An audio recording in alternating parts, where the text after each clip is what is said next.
Hey everyone, today we're looking back at a brief history of the MOBA genre to understand an ongoing lawsuit.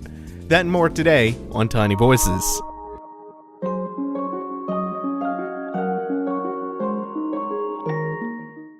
It might feel like the genre of MOBAs exploded into the medium of games recently, but their inception actually goes back nearly 20 years. In 1998, Blizzard released Starcraft, an RTS with a map editor that was hugely sophisticated for the time. What the community managed to create with it in a short time span exceeded Blizzard's wildest expectations. Among those creations was a game by the name of Aeon of Strife, named for the Protoss civil war that lasted for millennia in Starcraft lore. Aeon of Strife was a top-down map where you selected one of 8 heroes to fight back waves of enemy AI. There were no abilities to level up or complicated items to buy or upgrade and combine, but there were upgrades to purchase, and when you destroy the enemy core at the heart of their base, you would win the map.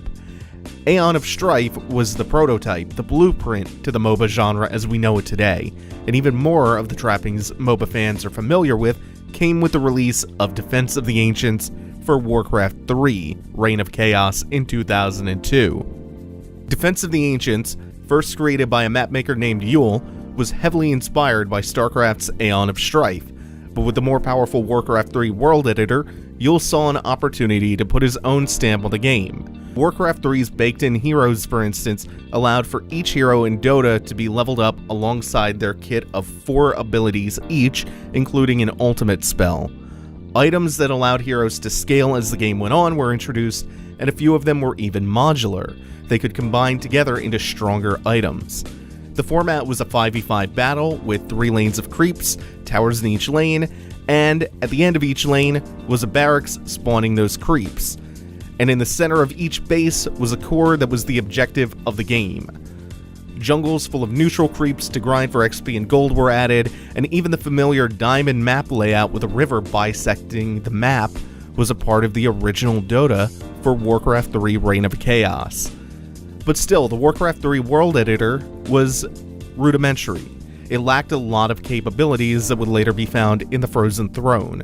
Custom spells were difficult to make, so most spells in the game were just pre-existing ones renamed and rebalanced to fit the format of Dota. One of the most complex spells in Reign of Chaos Dota, in fact, was the Elder Titan's Magnetic Pull Ultimate, now known as Reverse Polarity on Magnus in Dota 2. The spell worked by spawning invisible units at the feet of the Titan. A trigger would detect these invisible units and move all heroes within a certain distance from the Titan to his position. Most spells were far more basic than that. However, Warcraft 3's expansion, The Frozen Throne, would release in 2003, and with it came a much more robust, more powerful world editor, allowing mapmakers to do things only dreamt of in the days of the Broodwar and Reign of Chaos custom mapmaking scenes.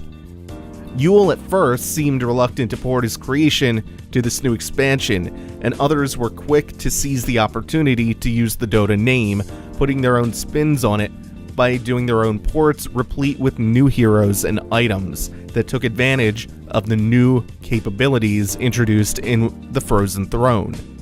By 2004, Yule made a post on the War Center forums declaring that he would no longer be updating classic Dota and that it was, as far as he was concerned, open source. Members of the classic Dota community took the reins and kept Yule's version of Dota up to date, while the chaotic Frozen Throne Dota community found a mapmaker by the name of Ginsu, who curated the best additions to the Frozen Throne version of Dota, and he called his compilation Dota Allstars, which became the definitive version of Dota. Under the Allstars moniker, the phenomenon of Dota exploded to reach even greater levels of popularity. Seriously, it's hard to understate just how big Dota became. It reached a level of visibility where it was no longer just synonymous with Warcraft 3, it was, in some places, even eclipsing the game which housed it. It even spawned a song by popular Swedish artist Basshunter. Vi sitter här i väntan och spelar lite Dota och pushar på och smeker med motståndet vi leker. And when Ginsu decided to move on to greener pastures, another prominent figure in the Dota All-Stars community took over balancing and updating the map. a man who went by the handle of IceFrog. While Allstars thrived and classic Dota maintained a dedicated and sizable fanbase in Reign of Chaos, Yule, who had previously retired from updating Dota, unveiled that he wasn't ready to give up on the genre he helped define. Part of the reason he decided against porting Dota in the first place was because he had been working in secret with another map maker by the name of Song, and his project was meant to be the true sequel and successor to Dota. That map was titled Thirst for Gamma, but it failed to take off. Thirst for Gamma had neither the name recognition nor the novelty. By the time it came out, it was just another one of countless maps of its type that was being pumped out by the Frozen Thrones map-making community. With the meteoric rise of Dota Allstars showing what the new Frozen Throne editor could really do, an entirely new genre had been birthed. Some took to calling them Dota-likes or Dota clones if one was being derisive about it.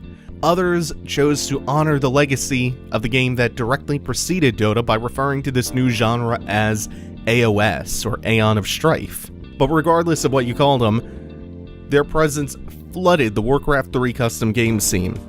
Some of them commanded a respectable audience and were updated for years, but none of them, Thirst for Gamma included, made a dent in Allstars' player base. Still, despite there being a clear king of the hill, this genre wasn't going anywhere, and pretty soon it had grown too large for the confines of one game's modding scene. Heroes of Newerth and League of Legends were among the first commercial games of the genre to gain notoriety. The former boasted having IceFrog on board for the project as a programmer and designer, while the latter enlisted the talents of Ginsu along with Pendragon, another prominent Dota All-Stars community member.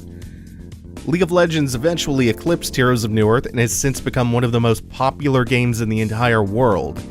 Its influence was so pronounced, in fact, that the makers of League of Legends were able to coin the term that would go on to become the new name for the genre. No longer were these games AOSs or Dota-likes. They're now what we refer to as MOBAs, or multiplayer online battle arenas, as vague as that descriptor might sound.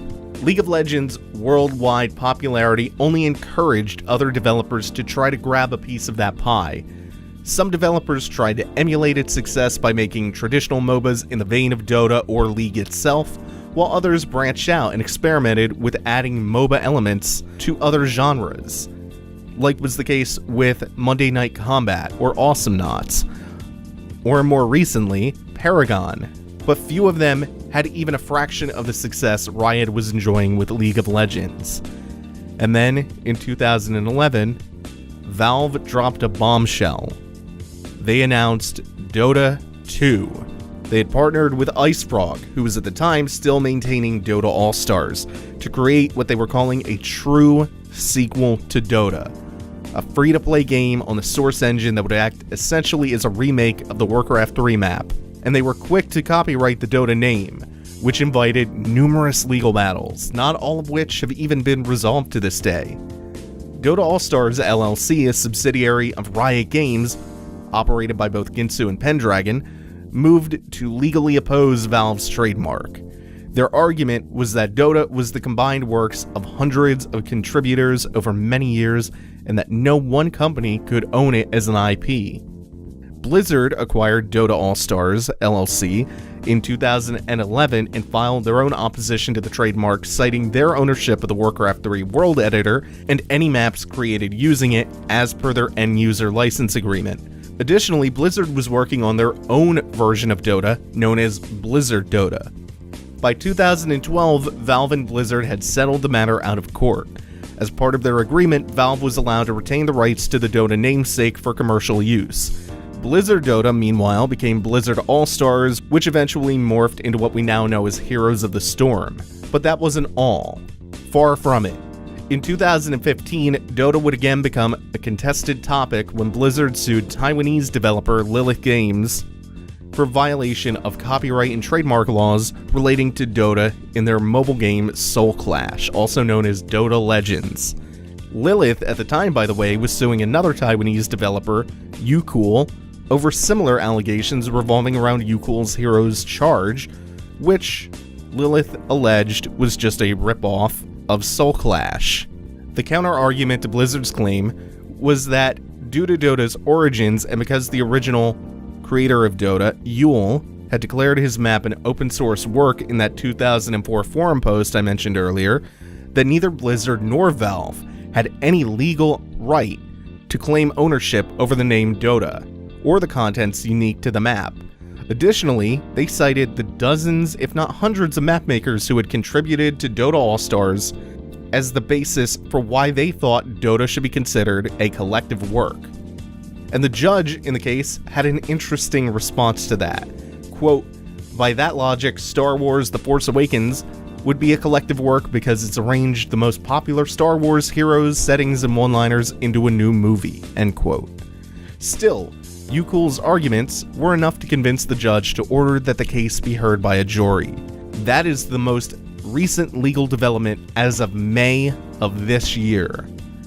Yukul is clearly in violation of some intellectual property laws by using assets unique to Warcraft 3 and unique to Valve's version of Dota, but in trying to minimize the damages that they're liable for, Yukul is again calling into question exactly how much Valve or Blizzard can claim ownership over Dota as an IP, and which heroes, if any, belong in the public domain. It's a case unique within the purview of video games, and because of the unique and sometimes strange history of Dota and the genre it helped to define and create, it's not entirely clear how this is all going to play out. We're just going to have to wait and see what's written in the next chapter of this strange history of this genre. Until then, that's going to do it for now. Thanks for watching, everyone. Take it easy. Have a good one.